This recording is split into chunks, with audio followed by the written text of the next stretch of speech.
Егер сіз бәсекелестерге назар аударсаңыз, бәсекелестеріңіз қадам жасамайынша, сіз қадам жасай алмайсыз. Егер сіз тұтынушыға бағдарлансаңыз, сіз өзіңіздің салаңызда жетекші бола аласыз. Сәлем достар! Қазіргі өмірді интернетсіз елестету кез келген адамға қиын.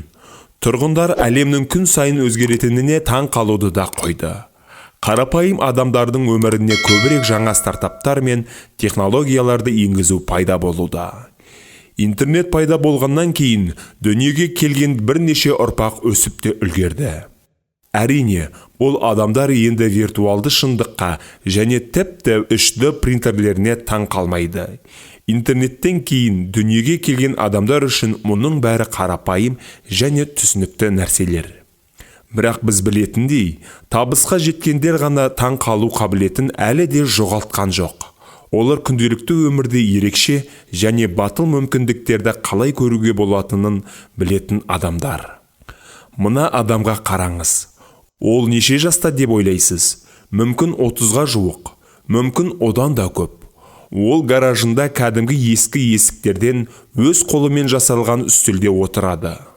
Оның үстелінде әлсіз компьютер бар. Ол кезде бұл адам болашақ мультимиллиардер. Әлемдегі ең ірі сауда алаңын жасаушы және планетаның ең бай адамы болды дегенге сену екі талай болатын. Ол кезде оның идеялары достары мен таныстарының күлкісін тудырды. Ал бүгінде оның есімі бүкіл әлем біледі. Менің ойымша көп адамдар сымдарға оралған бұл адамның Джефф Безос екенін түсінді. Amazon негізін қалаушы және құрушы. Қызықты ма? Онда сіз бұл оқиғаны міндетті түрде тыңдауыңыз керек. Болашақ кәсіпкер 1964 жылы Альбукерке шағын қаласында дүниеге келген. Нью-Мексико ақшта, қарапайым және өте жас отбасында.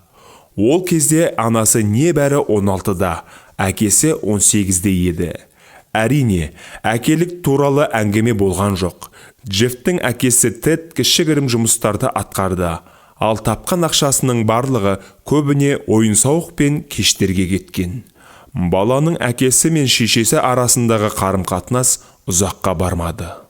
Шамамен 1 жылдан кейін жастар ажырасып кетті.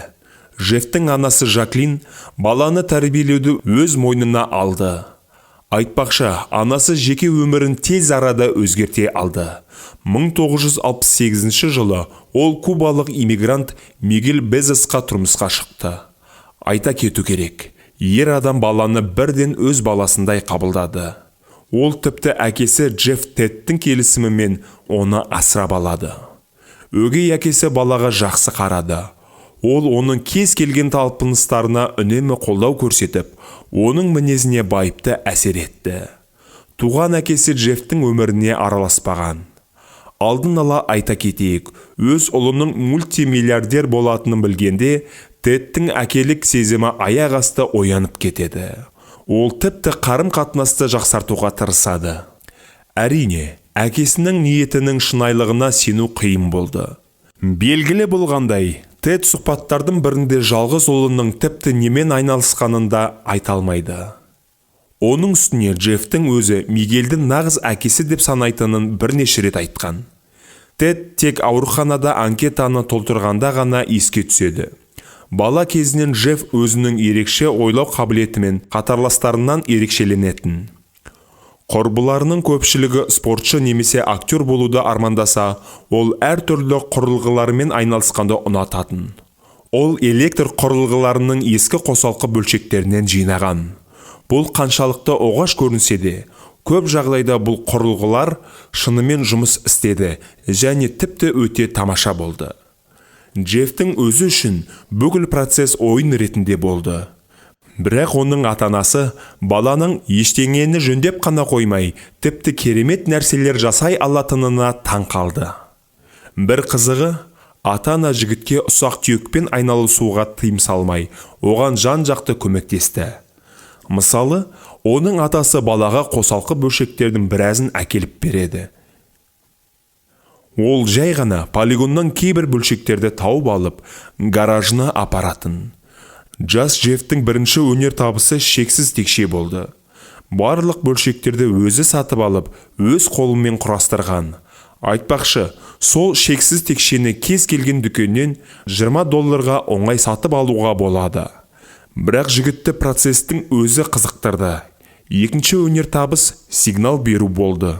Джефф жай ғана бөлмесіне дабыл орнатты. Үйінде жоқ кезде оған ағасы Марк немесе әпкесі Кристин келе ме, жоқ па соны тексеріп көрді.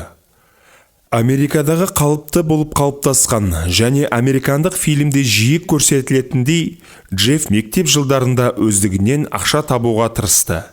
Жігіттің алғашқы жұмыс орны Макдональдс болды. Жұмыстың өзі жігітке қызықсыз болып көрініп, әрі жалықтыратын. Бірақ ол сол жерге ас үйдегі құрылғыларды жақынырақ көру үшін ғана барды. Оны қызықтырған олардың жұмысы болды. Осылайша, ол өз жауапкершілігімен ас үйдегі тағамның дайындығын көрсететін хабарландыру жүйесін жаңартты. Бірақ Джефф Макдональдсте ұзақ жұмыс істемеді. Ал оқу үрдісіне оралғанда, оның басына тамаша идея келді. Мұны оның құрбысы да қолдады. Олар бірігіп, кіші мектеп оқушылары үшін жазғы лагерь ашты. Олар тіпті одан да ақша таба алды.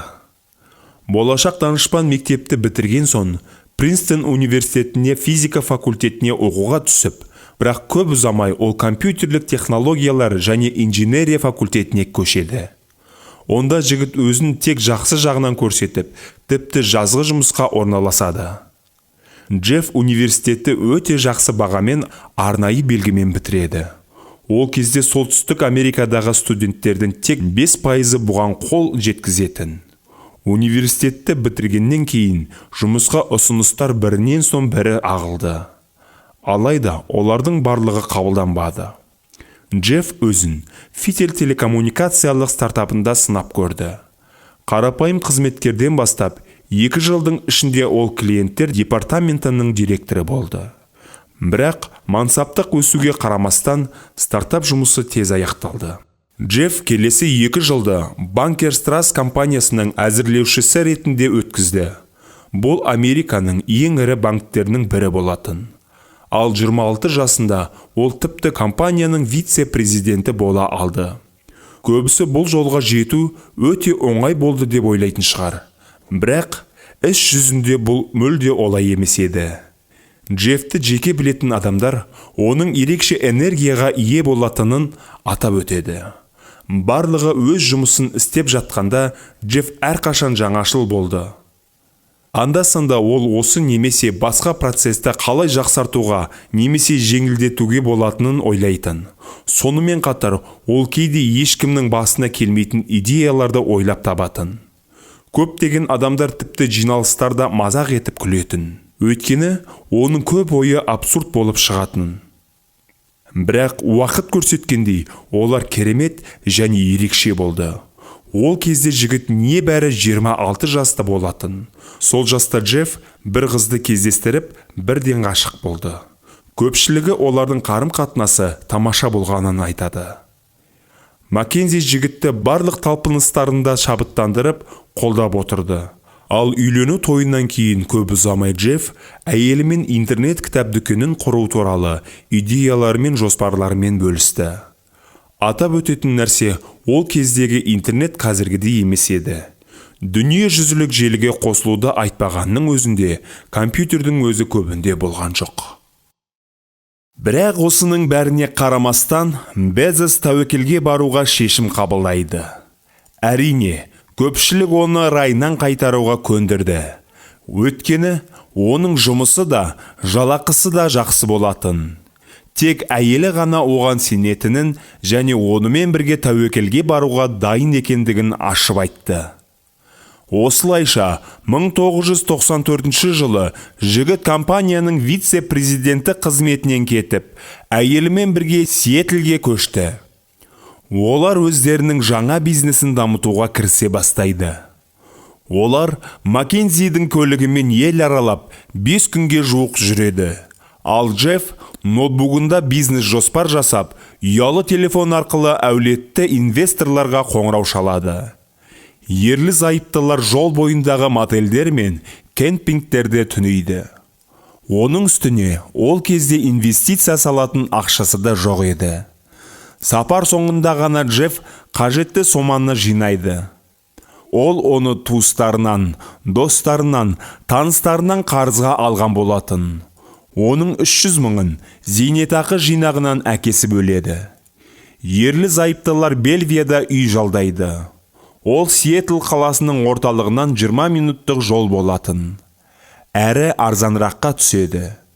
Кейін әйелі американдық арналардың бірінің журналистіне сол кезде Джеффті мүлде танымай қалғанын айтып, ағынан жарылады.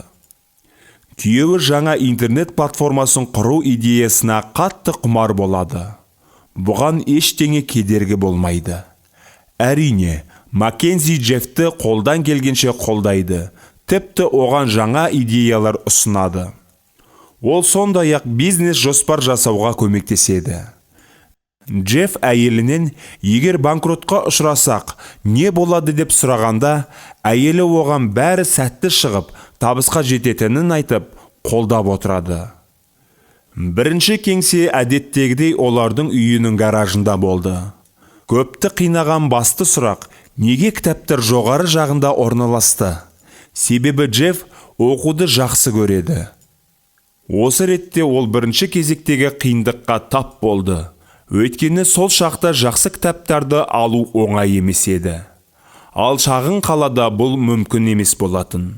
Осылайша, ол жаңа кітапты іздеп жүріп, оларды Америка құрама штаттарының картасының кез келген нүктесіне жеткізу идеясын ойлап тапты. Болашақ интернет дүкенінің алғашқы ресми қызметкері программист Шелка Фан болды. Ол жайлы ақпарат мүлдем жоқ десе де болады. Бірақ компанияның жұмыс инфрақұрылымының бәрін сол жасайды. Джефф оның құндылығын көріп, идеяларын қабылдап құрметтесе де, ол екінші орынға түсіп, елеусіз қалады. Содан кейін ол компаниядан кетеді. Әрине, жел сөз де тарап, Джеффтің сатқындығы жайлы әңгіме де тарап кетеді. Дәл осындай жағдай Джеффпен жұмыс істеген Пол Бартон Дэвиспен де орын алды. Алайда, бұл олардың көз қарасы. Джеффтің өзіне келетін болсақ, ол ешкімге ештеңе уәде етпегенін айтады. Мен жай ғана адамдарды жұмысқа алып, оларға жалақы төледім. Барлық идеялар мен тәуекелдер менің мойнымда болды. Олар тек орындаушылар қызметін атқарды. Неліктен мен оларға өз қолымнан салған нәрсемнің бір бөлігін беруім керек, деп ақталды. Бірақ бұл мүлдем басқа әңгіме. Кәсіпкер отбасы өздерінің интернет дүкенінің атауы туралы ұзақ уақыт ойланды. Дүкен бастапқыда Кадабра деп аталды. Бірақ бұл сөз жиі шатыстырылды және аудармасы мәйіт деп аталды. Кейінірек бұл атау Кадавер болып өзгертілді. Біраз уақыттан соң Relentless деген атау қойылды. Бұл мейірімсіз деп аударылатын. Бірақ оның айтарлықтай агрессивтілігіне байланысты ол да ұзаққа бармады. Мейірімсіз тек кәдімгідей батыр ғана емес, сонымен қатар жемқор судья, маньяк және басшы да бола алды. Бұл атаудан да бас тартуға тура келді. Десе де, домендік атауы қазір де сақталған және ағымдағы сайтқа қайта бағыттайды. Ақырында жүздеген түрлі нұсқалары бастан өткергеннен кейін Джефф біреуін таңдауға шешім қабылдайды. Amazon.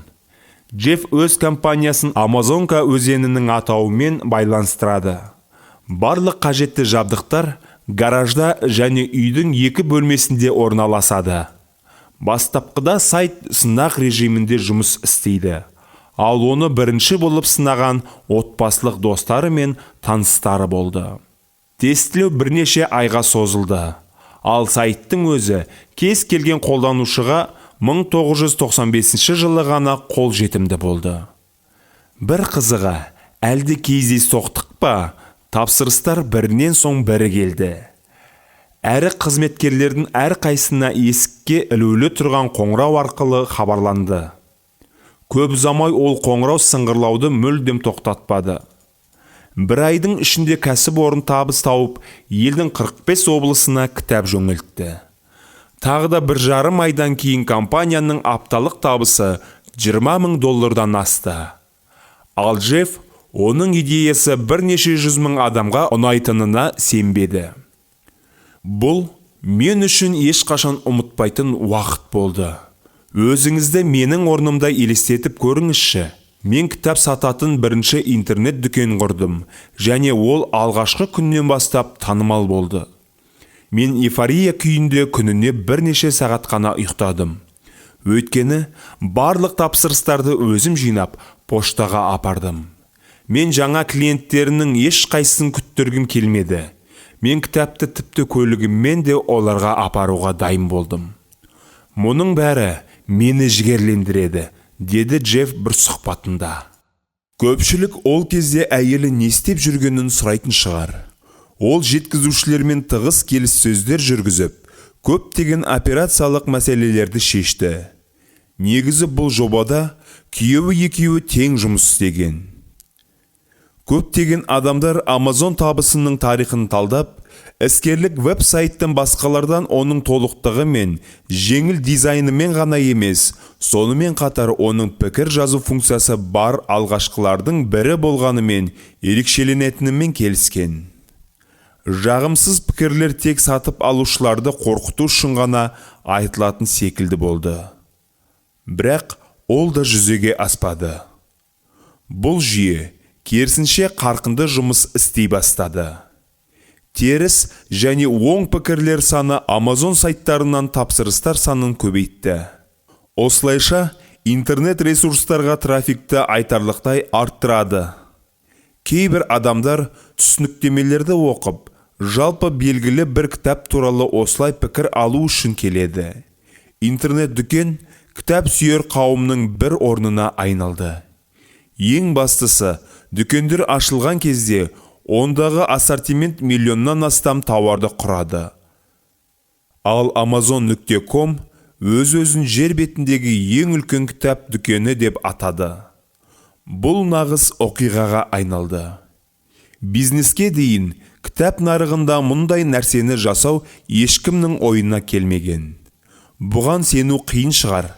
Бірақ 1995 жылдың соңына қарай Amazonның таза пайдасы $500,000,000 асты. Әрине, Джефф өз кәсібінің табысқа жеткеніне сене алмады. Егер біреу үшін бұл қазірдің өзінде сәтті болса, біздің кейіпкеріміз сол кезде тек кітаппен тоқтау үлкен қателік болатынын анық түсінді. Өйткені, басқа интернет дүкендер оның жетістігін оңай қайталай алады. Оқиғалардың мұндай жағымсыз дамуын болдырмау үшін, ол ассортиментін кеңейтіп, музыка, видео және басқа да өнімдерді қосты.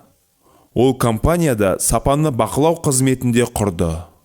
1998 жылы Рождествода дүкені тіпті ойыншықтарды сата бастады.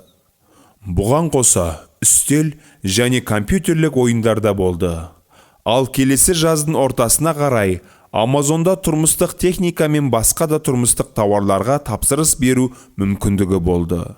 Бүгінде компания 30-дан астам санаттағы өнімдерді сатады. Сандық мазмұнның барлық түрінен тағамға дейін. Шамамен сол уақытта кәсіпкер өзінің алғашқы инвестицияларын жасай бастады. Өйткені оның бизнесінің қысқа мерзімділігі оны алаңдатты. Осылайша Джефф Google деп аталатын жас стартапқа $250,000,000 инвестициялады. 1995 жылдан 1998 жылға дейін оның веб-сайты жаңа деңгейге көтеріліп, Джефф ресми миллионер болды. Осының бәрі Джеффтің және ұжымның қажырлы еңбегінің арқасында ғана жүзеге асты. 1996 жылдың өзінде дүкеннің сатылымы $15,7 миллион құрады. Ал 1996 жылдың күзіне қарай компания штаты 100 қызметкерге дейін кеңейді. 1997 жылы Amazon өз акцияларын $18 орналастыру арқылы IPO-ге кірді. Бірінші күні компания $438 миллион капиталдандыруға $54 миллион жинай алды. Бұл керемет жетістік болды. Бірақ сонымен бірге Amazonның мұндай жетістігі бәсекелестеріне бос отыруға мүмкіндік бермеді. Сол жылы американдық ең ірі кітап сату компаниясы Barnes Noble өзінің жеке онлайн нарығын ашып, Amazon.com сайтынан 2 есе көп кітап сатқанын жариялап, агрессивті маркетингтік науқанды бастады. Дәл сол уақытта Barnes Noble Amazon компаниясын сотқа беріп, жер бетіндегі ең үлкен кітап дүкенінің жарнамалық ұраны қисынға келмейді деп мәлімдеді. Алайда, ол кітап дүкені емес, кітап брокері еді. Бірақ бұлардың ешқайсысы Amazonға айтарлықтай әсер еткен жоқ. Сот ісі тез арада шешіліп, Amazon күн сайын қарқын ала бастады. Сонымен бірге компания өз веб-сайтында сатып алу процесін белсенді түрде жетілдірді. Amazon бірінші болып бір рет басу арқылы тапсырыс беру жүйесін енгізді. Және $99 асатын тапсырыстар үшін тегін жеткізу бағдарламасы іске қосылды. Бұл инновациялардың барлығы қызметтің танымалдылығын қолдады және пайдаланушылардың адалдығын қамтамасыз етті. 1999 жылы Amazon сатылымы 610 миллионға жетті, ал штат саны 3000 адамға дейін өсті. Соның ішінде Ұлыбритания мен Германиядағы бөлімшелерде. Бұл ретте компания интернет кітап нарығының 85%-ын құраған, ал ең жақын қарсылас жекпе-жек өткізді. Бірақ 11%-ға жетті. Сол жылы Amazon акциялары 40 есе өсті, ал Безостың жеке байлығы алғаш рет $10 миллиард асты. Жоғарыда айтылғандардың барлығынан басқа, Amazon қызметтің көптеген басқа да бағыттарына ие. Органикалық супермаркеттердің халықаралық желісін басқарудан бастап, 2017 жылы 13,7 миллиардқа сатып алынған суық тағамдар нарығы ақш пен Ұлыбританиядағы 500 дүкенді қамтиды. Жасанды интеллект және автоматтандыру технологиялары саласындағы әзірмелері бар. Мұның барлығы акция бағасына тікелей әсер етті. 2018 жылдың 4 қыркүйегінде Amazon капиталдандыруы $1 триллион асты. Бұл тарихтағы екінші оқиға болды. Оған дейін Apple бір ай бұрын өзінің алғашқы рекордын жасаған еді. Ал 2018 жылдың наурызында Джефф Безос $100 миллиард байлықтың алғашқы иесі болды. Сол уақыттан бастап, бүгінгі күнге дейін ол Forbes рейтингінде ең бай адам ретінде тіркелді. 2021 жылғы жағдай бойынша ол шамамен $199 миллиард ие. Сонымен қатар, Безос Washington Post баспасы сияқты көптеген компанияларды сатып алды. Безос туралы көшбасшы ретінде өте жағымсыз пікірлер көп. Біріншіден, Безос сайт жұмыс істеген бірінші жылы өз қызметкерлеріне демалыс күндерін бермейді. Екіншіден, жұмысшыларды жұмыстан тыс уақытта жұмыста ұстау үшін оларға тегін жол жүру билетін бермеген. Олар соңғы автобусқа секіріп мініп, кетіп қалмас үшін. Кейбір жұмысшылар Джефф тапсырманы жүктегенде оларды 2 командаға бөлгенін айтты. Осылайша ішкі бәсекелестікті күшейтеді. Журналистер, қазіргі және бұрынғы қызметкерлер бизнесменді ұнамсыз шаралары мен ұжымдағы қатал бәсекелестігі үшін үнемі сынға алатын. Сонымен қатар, бизнесмендер мен бизнес процестерден хабардар адамдар оның бұл істе де жаңашыл болғанын айтады. Ал қазір көптеген компаниялар бұл әдістерді қолданады. Қалай болғанда да оның қол астындағы кез келген қызметкерлер үйіне кешігіп келетін болады. Бірақ басшылар қолында бардың бәрімен тәуекелге барады. Сонымен қатар, Amazon негізін қалаушы өте сараң адам болып саналады. Мысалы, оның компаниясында Google сияқты тегін кафелер, массаж бөлмелері, теннис корты және басқалары жоқ еді. Керісінше, қызметкерлер тіпті кофені өз қалталарынан төлейді. Бірақ сонымен бірге, оны осында жетістікке жетелеген Джеффтің осы қасиеті болуы мүмкін. Мен үшін баға беру қиын, өйткені мен Джефф Безос емеспін. Бірақ бір нәрсе анық. Амазондағы жалақы мөлшері ең жоғарғы деңгейде. Сондықтан менің ойымша әрбір қызметкердің кофені ақшаға сатып алуға мүмкіндігі бар. Бұрынғы әріптестердің айтуынша, Джефф өте қырсық адам. Ол мақсатқа жету үшін тауларды жылжытып, мұхитта жүзуге дайын. Ол жалқау қызметкерлерге және олардың тарапынан кез келген қадағалауға қарсы пікірде. Ол әрбір қызметкерден өзі көрсеткен адалдықты күтеді. Өкінішке орай, Джефф Амазонда бастаған командамен барлық байланыстарды үзді. Шамасы, ол олардан тек берілген мақсатты шешу құралын ғана көрді, және одан басқа ештеңе емес.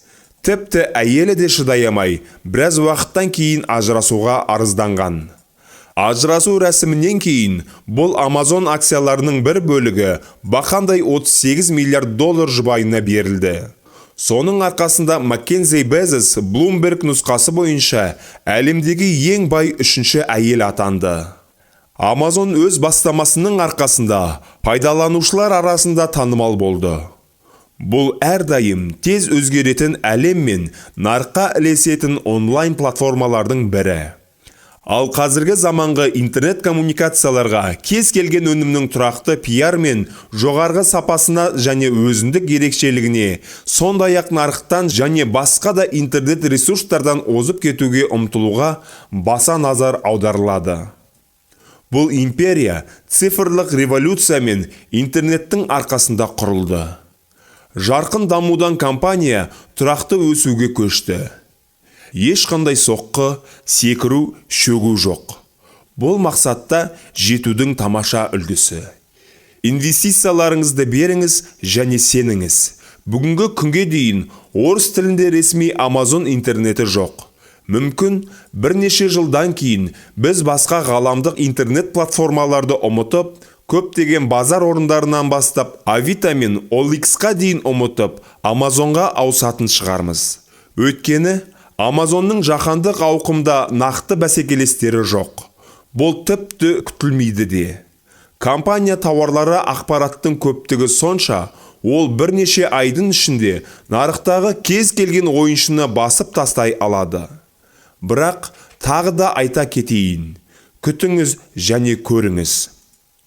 Жалпы, Джефф Безостың Amazon табыс тарихы қарапайым отбасынан шыққан бала да өзіне және оның идеясына сену арқылы керемет жетістікке жете алатынының тамаша мысалы болып табылды. Өзіңізді дұрыс адаммен қоршап, армандарыңызға шексіз сену арқылы сіз барлығына қол жеткізесіз. Достар, сіз естіген осы әңгіме жайлы не ойлайсыз? Төменде өз пікіріңізді жазуды ұмытпаңыз. Подписаться батырмасын басып, Қазақ YouTube арнасын үлпілмен қолдап кетіңіз.